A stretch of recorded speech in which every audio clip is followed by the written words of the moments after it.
Moi, Paul, le prisonnier de Christ, le prisonnier dans le Seigneur, je souffre jusqu'à être lié comme un malfaiteur, mais la parole de Dieu n'est pas liée. N'aie donc pas honte du témoignage de notre Seigneur, ni de moi son prisonnier. Éphésiens 3, 1, 4, 1, 2 Timothée 2, 9 et 2 Timothée 1, 8. Dans un certain sens, on peut dire de l'apôtre Paul qu'il personnifie l'histoire de l'Église dans la présente économie. Qu'il s'agisse de sa vie extérieure ou de son expérience personnelle, on peut très bien établir un parallèle entre l'un et l'autre.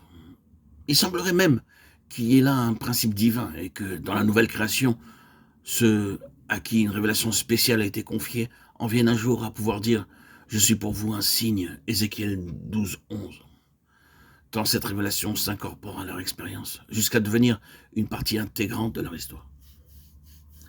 Si nous prenons par exemple les quelques passages ainsi cités, nous constatons que vers la fin de sa vie, Paul a vu le cercle de son influence directe se rétrécir de plus en plus. D'une part, il eut à souffrir d'un abandon assez universel de la part de son entourage. Et d'autre part, en ce qui concerne le témoignage proprement dit, son action devint beaucoup plus spéciale et concentrée. Or, ces conditions-là sont exactement celles qui nous sont prédites pour le temps de la fin. Et il est très significatif de voir justement dans cette lettre à Timothée, la lettre de la fin, plusieurs passages ayant ce caractère annonciateur.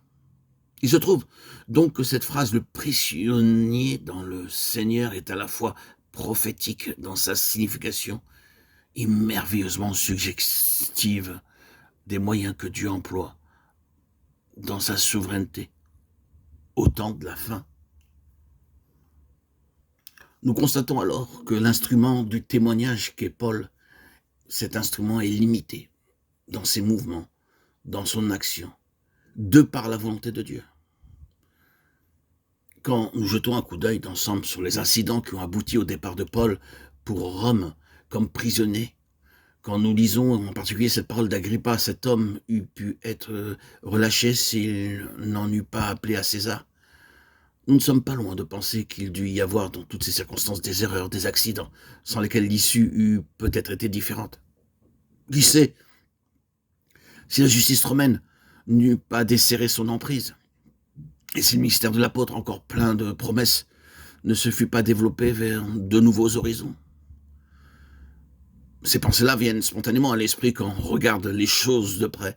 Et l'on peut se demander si l'apôtre Paul lui-même, dans les heures difficiles, ne s'est pas reproché d'avoir été trop impulsif dans son appel à l'empereur. Eh bien non.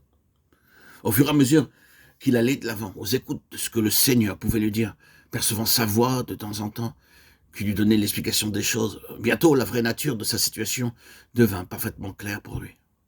Quelle que fût, dans son arrestation et dans l'évolution de son procès, la part des facteurs humains. Il y avait dans tout cela, et au-dessus de tout cela, le souverain gouvernement de Dieu. Et s'il était en prison, maintenant ce n'est pas de l'empereur qu'il était le prisonnier, mais du Seigneur lui-même, Paul, prisonnier de Jésus-Christ. Il lui fallut du temps, sans doute, pour accepter de donner à son emprisonnement cette interprétation-là.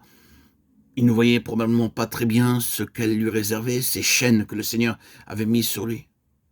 Peut-être entretint-il l'espoir que son procès serait court et sa libération plus ou moins rapide. Il semble bien, d'après sa correspondance, qu'il ait caressé le projet de poursuivre son ministère parmi les saints. Il lui était si cher. En fait, il eut probablement une courte période de liberté après son premier emprisonnement.